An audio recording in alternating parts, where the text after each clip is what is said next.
on air earlier, I was, quoting Rush and, the concepts from, was it Descartes?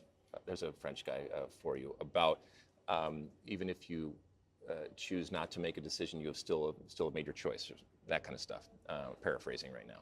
But it's still, in the harsh light of day, very, very strange to me that there were no, other than Rose Lavelle, that there were no other substitutions. And this has become the talking point, and rightfully so. So we love to criticize coaches.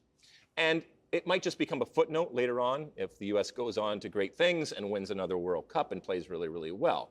But every single game that we have is a referendum on this team, on the coaching staff, including Vlatko Andonovski, and I guess more importantly, whether our faith is justified that they are going to win a World Cup. In the last 24 hours, nothing has changed in terms of the way that I look at that game. As a matter of fact, I have talked to more people that after that game are more pessimistic about this team. And keep in mind, the first half was horrible, second half was much better, and this is still the #1 team in the world. This is still a team that is at the top of their group right now, but it did not fill people with hope and belief. We talk about belief all the time. It did not fill people with hope and belief and inspire in the way that you kind of want it to have done, even with a team like Netherlands, which is a very, very good team.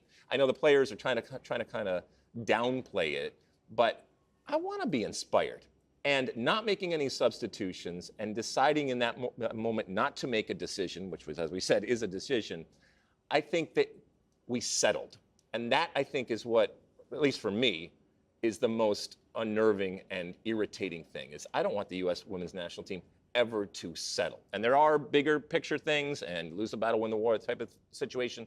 But in this case, I would have liked Vlatko Andonovski and this team to do everything in their power to get that win.